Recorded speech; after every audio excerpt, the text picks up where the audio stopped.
Anybody like stale bake? Me? Good morning, good morning, good morning. What the story say? Last time I tell y'all about Sensible Bill and Stupidity Bill, holla like a cat. That was one of the favorite ones back in the day. Everybody know holla like a cat. They get some popular Stupidity Bill, Sensible Bill. That one must make it to the top. And then I tell you last time about Stupidity Bill and Sensible Bill and the bake. Well, that one, I remember that one. It come to me piece by piece, and then I had to go out and put my feelers out to get the story right. At least the rudiments of it, and then I personalize it, right? Because these stories are highly personalized. You can adjust them, modify them, but the main plot remains. To buy, thief the bake, right? Good. But when I was thinking about that bake story, I needed to expand a little bit more, because when you expand, you get to learn about life in Guyana, and you get to see the changes in environment, in culture, and things like that. And we learn to see the shifts. And I think someone said to me one time that there was an Arab man, and he grew up with his father using the camel to cross the desert. And as he lived, he realized that times were changing. They started to use cars and other motor vehicles in the desert for transportation. Life changed tremendously. But he said to his grandson, "My great-great-grandfather used a camel. My great-grandfather used a camel. My grandfather used a camel. Now you use motor vehicles and so on. There's going to come a day when you will return to the camel." And you know, it's not far-fetched, because now everybody goes to Egypt and they want to use a camel. And people are learning the value of using a camel. Who knows? So when you look at all these YouTube videos and people on TikTok and so on, they're going back to the land and going back to the practices to see how you make food with fireside. They want to see how you make things from scratch. It's a strange time. So let me talk a little bit more about this setting with the bakes. Not directly related to the bakes, but the social conditions surrounding food and culture. Now, when my grandmother make bake, to drain the oil from the bake, she used brown paper. So she would get the colander, she line it with brown paper, and she put the bake to drain. Y'all just drain your bake with brown paper, or you use paper towel? Well, paper towel is a modern day thing. When me been a girl, I never see paper towel. That been exist. It was brown paper. Where you get the brown paper? From the shop. Mr. Newton's shop was our shop. If you buy chicken feed in bag, it come in brown paper. The outer bag get writing and so. You not use that. The inner bag is plain brown paper. Sometimes I call it butcher paper. That is a brown paper you just get to paper your books. So nothing went to waste. When I was a girl, I never see plastic bag. Not at the ages when I was little ABC, big ABC, standard one side. No, there was no plastic bag. Plastic was not a thing. It was brown paper. Everything in paper bag. Let me start. When you're going to little ABC Christmas party, you get brown bag, right? You got a Kayoma bag. Small bag, must be quarter pound. Then you get half pound. Then you get pound bag. In those bags, when you buy things in the store or in the shop, you buy cheese, it's in brown paper. How about the nut butter? Brown paper. You can go to Mr. Newton and say, 1 quarter pound nut butter. You get it, quarter pound butter. You take it, you slap it in the brown paper, it greases a tail. When you're at school and you're buying your little treats from the vendors at the side of the road or by the schoolyard, if you want 5 cents chana, you know where it's coming in? Brown paper. So it's greasy and everything. No white paper. They don't white paper, no way. Brown paper. So many things were served in paper.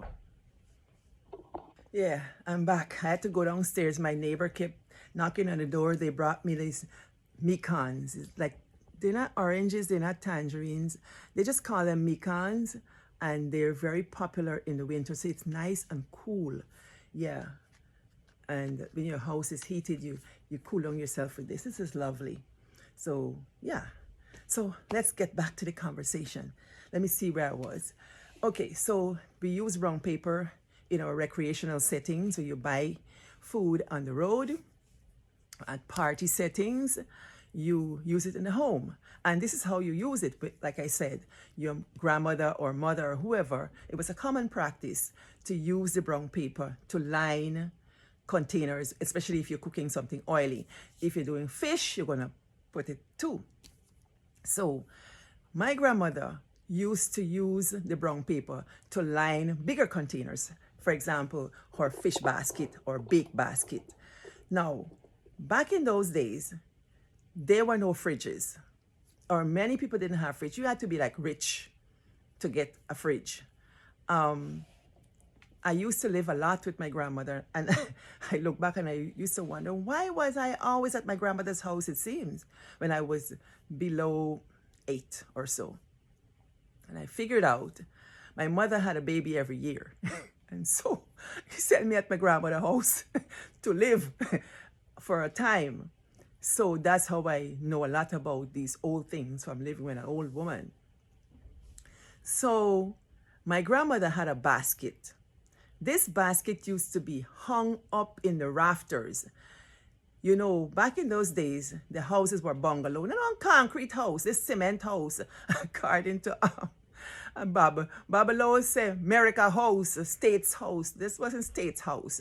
It's a Guyanese bungalow house with its pitch roof and things like that. And the rafters, you could see the wood in the rafters, the 2x4. And there's a space between the rafter and the zinc roof, galvanized roof. My grandmother's house had slate roof. That's way back. And I remember when they took the slates down, they were huge pieces, and my uncles made her get a galvanized roof. You could hear the rain. That's a whole different thing. So when you're telling these stories are set in a time where things were different. And as a cultural rhetorician, I don't talk so if it's for sake. I talk so that we can remember these things, so we can see a shift in our culture, and even shift in the development of the place in village life. So my grandmother never had a fridge, and she didn't have. I knew when she got electric lights. So in the time of making bakes and telling stories, there were no electric lights. So she had this basket up in the rafter, and there was a hook. It was like this, and then it came down like that, almost like an S. Black, sturdy iron, cast iron, I guess. My uncle was a blacksmith, so he would knock out these things for her. I mean, I don't know if it's rebar, they bend, I don't know. But it was black and shine, and it was there. And it was light enough that she could hook the basket to the rafter. This basket is where she put the bakes that were left over. Anybody like stale bake? Me! Stale bake are the best thing. Yes, you get a fresh bake with your saltfish and so. But stale bake, she'll cut it and put cheese. Stale bake with a good sweet broom tea is a proper Guyanese breakfast. So she would have the stale bake there, and it will last a couple of days. Of course, it's hard. You can't take it and microwave it, but it's a rock hard. It good. You can still eat it. It's nice. So my grandmother would take this basket and line the basket with brown paper. Sometimes she get big pieces, sometimes she got smaller pieces. And then in the basket, she would put the bake and fried fish in containers, right? Now, what is this basket?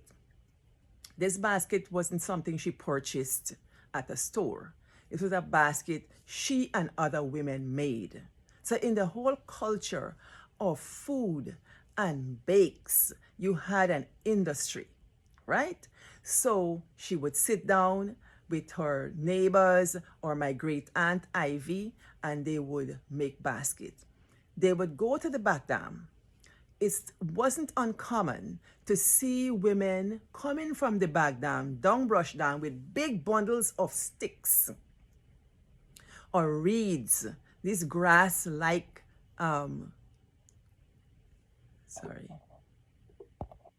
these grass-like reeds.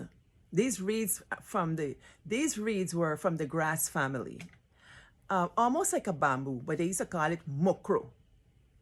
So they make mokro baskets.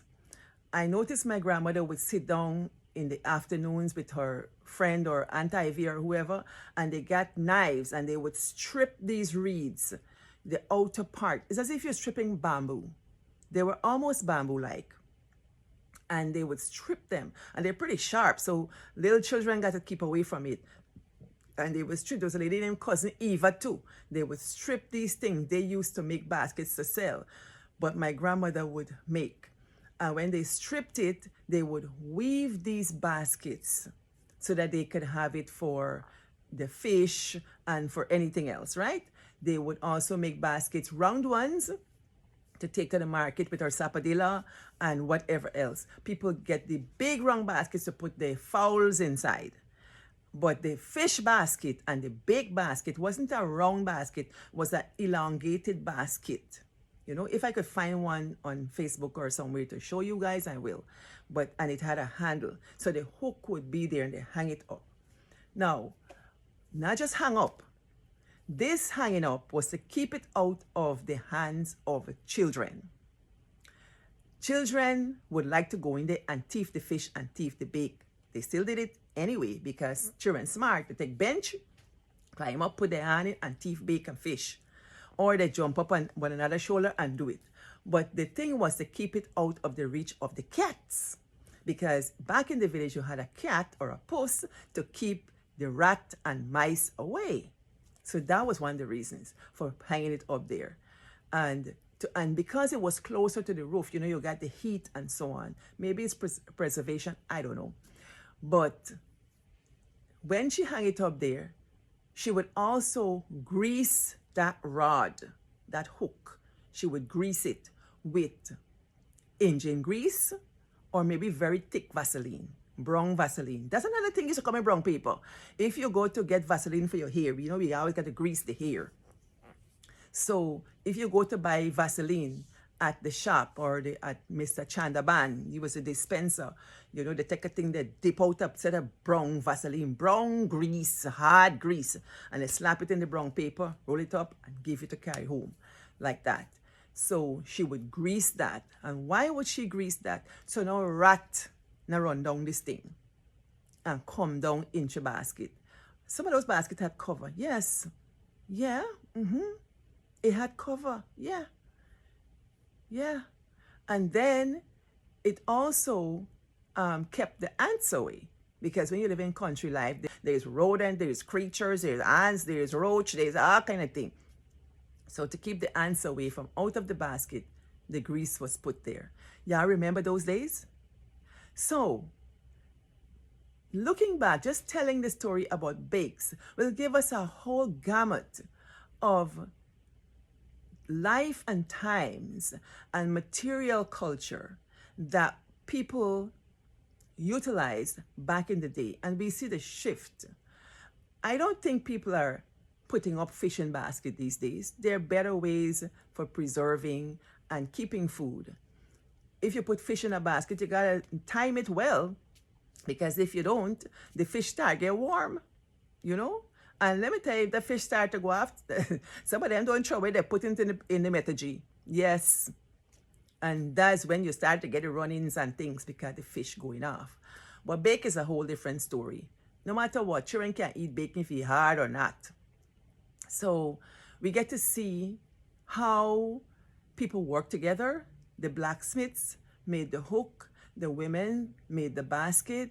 The basket was made in a way that they could preserve. They had covers and things like that. When they used the bigger baskets for the sapadillas and different things, they lined those two because remember, the basket kind of, you can see right through, porous and so on. So it's a way of making making things work for them. And that was a time of, to me, great ingenuity.